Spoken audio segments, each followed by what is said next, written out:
Hi guys, welcome to my channel if you're new, and welcome back if you're not. If you are new, hit that subscribe button. Today is a little bit of like a follow-up video from my Dubai vlog.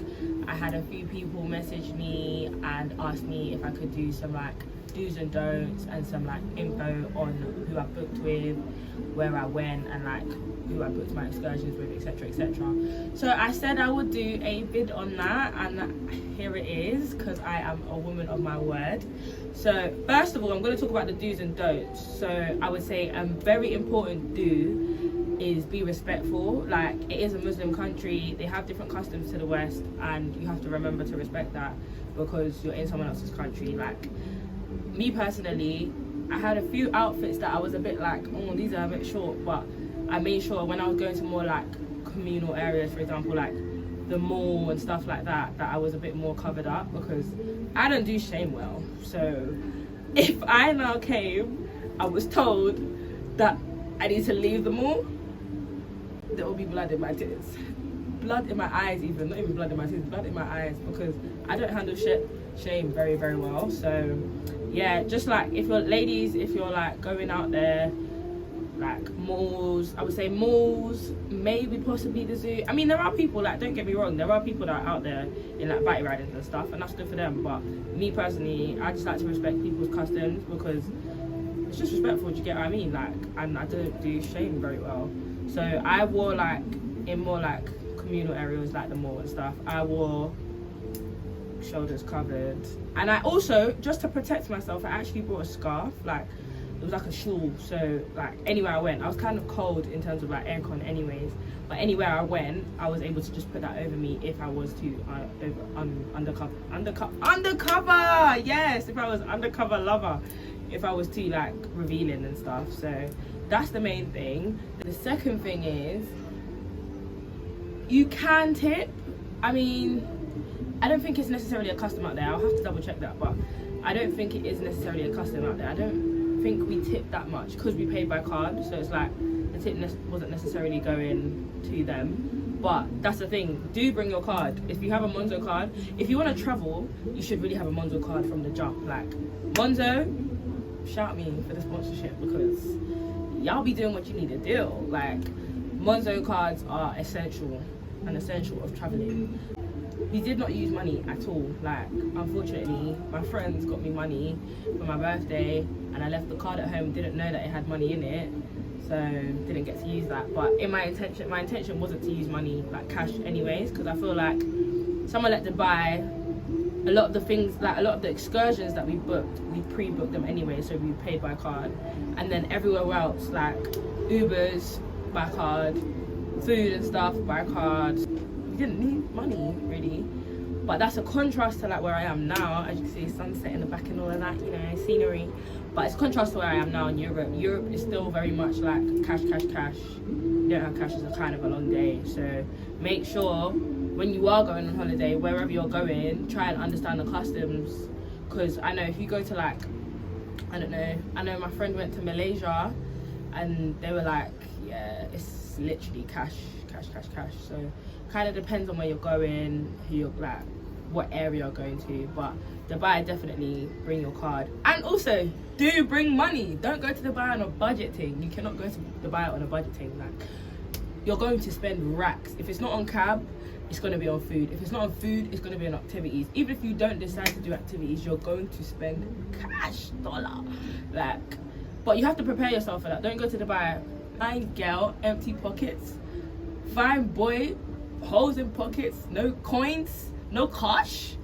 Nah, like, you have to go with money, and you have to know that you're going to spend, and just close your eyes. Listen, soft life only, money come, money go, memories stay. Shout out Eden for that one. Another do I would also say is, you can drink out there. A lot of people think like staunchly Muslim, you can't drink, but obviously Dubai works on tourism, so there are places that you can drink. A lot of the restaurants do offer cocktails, shisha, etc. So don't go there thinking like, rah, I'm not going to be able to drink and have a good time. But obviously, don't get drunk and flipping sprawl out all over the place so that you get arrested, but moderately, do you know what I mean? I also, every time I go on holiday, I try to see if I can book excursions before, because depending on like the provider that you book with, which I'll get into in a second, will depend on whether they provide you with like outlets.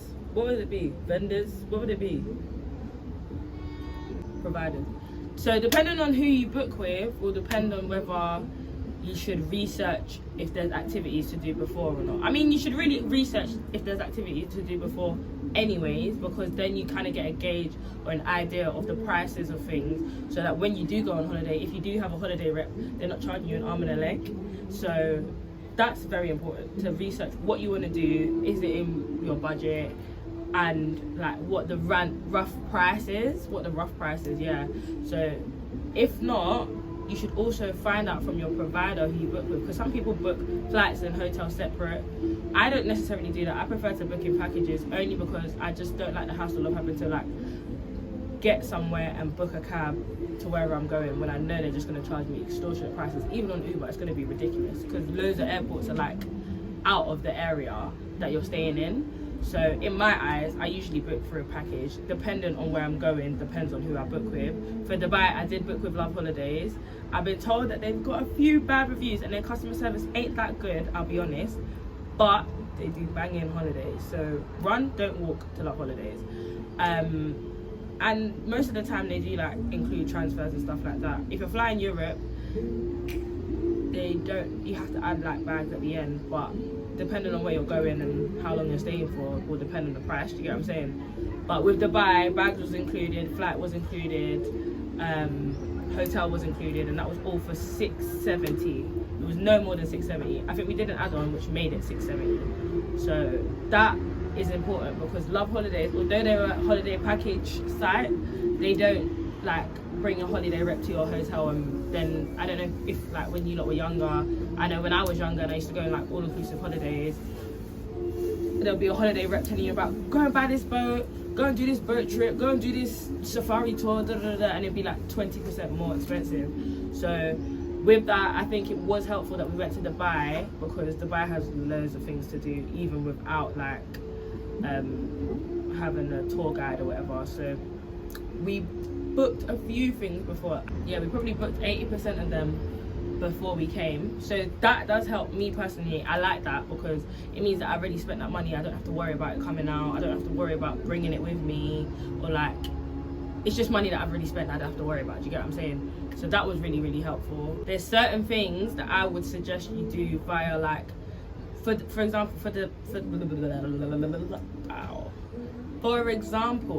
Dubai has a website, like the Dubai government has a website that tells you like the things that you can do in Dubai.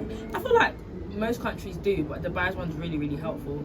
And there's certain things that I was like, I'm not taking the risk and just gonna book with some random person. For example, the diving and the jet skis, I was like, definitely going through the government website, because God forbid anything happens in them kind of situations, it's a long day.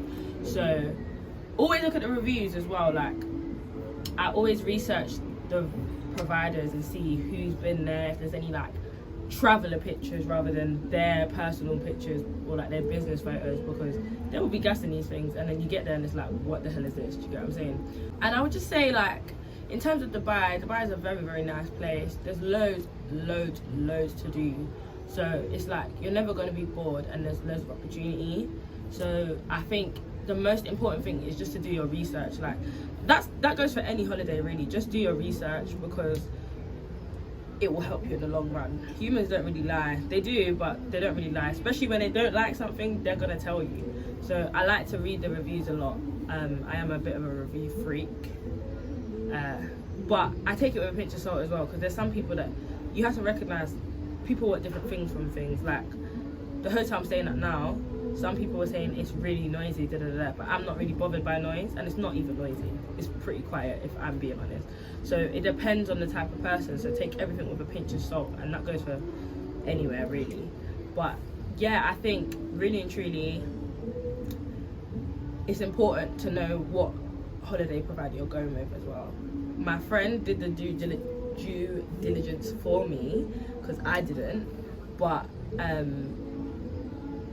yeah, Love Holidays ain't too bad, I can't lie. I prefer it to like Jet2 and other places because they're a bit of a headache sometimes, and they don't have as much variety. Love Holidays has quite a lot of variety, but it's still quite budget, quote unquote. But yeah, I love Dubai. Dubai was great. I would definitely go again. If you have any more questions, I think I've covered most of what I was intending to say. The do's and don'ts, like I just said, do be respectful. That doesn't even sound like good English, but do be respectful. Do have a Monzo card, like, or just any card that doesn't really charge you, because Monzo doesn't charge. You can take out money, and I really like the fact that when you pay with Monzo, it tells you how much it was in pounds, so that's really important. Do your research before you go anywhere, really, but to really understand the customs of Dubai, do your research. Don't go during Ramadan, because most places are closed or like not really open as much as they would be if it wasn't Ramadan. Like, it's a holy month, respect it, do you get what I'm saying? So don't go during Ramadan if you expect to have a great time. It's not gonna happen. Don't take the piss, but you wouldn't take the piss anywhere else, do you get what I'm saying? Like, just be respectful. It kind of goes in the do's and don'ts, if that makes sense. And there weren't many don'ts, but yeah, I definitely would recommend doing all the activities I did. Like, I personally knew that I didn't want to do jet skiing or like diving with some randomer, because God forbid anything happened, I had someone to go back to, do you get what I'm saying? But in terms of other things that are less dangerous, like the zoo, I knew the zoo was government funded anyways, but it was like the only zoo in Dubai. Go-karting, same thing. Dubai is really small, so although there's like loads of restaurants, like in terms of activities, there's not much alternatives. Like in terms of like, if you go, for example, down the beach in Cyprus right now, if I go to the beach, there's gonna be like 20 man selling me jet skis, do you get what I'm saying? Versus like in Dubai, there's different jet ski people, but they're in different areas. So I think, yeah, Dubai is really good in terms of like, there's not too much option that you get overloaded and overwhelmed. But also, one thing I will mention, TikTok. If it ain't me, if it ain't Deeetourrs TikTok, there's some other people on there as well. I don't really know their acts off by heart, but like, TikTok is really helpful. But I personally like going to different places, so I do my own research. But that's what I'm here for. When Deeetourrs does it, y'all can do it too. So yeah, I hope that helped. I hope that cleared up a lot of information that I may have missed out of the vlog, because I didn't want to make it too long. So this should be a quick short video, hopefully it is. Yeah, so make sure you like, comment and subscribe, and I will be back with a few more videos this summer. So mwah.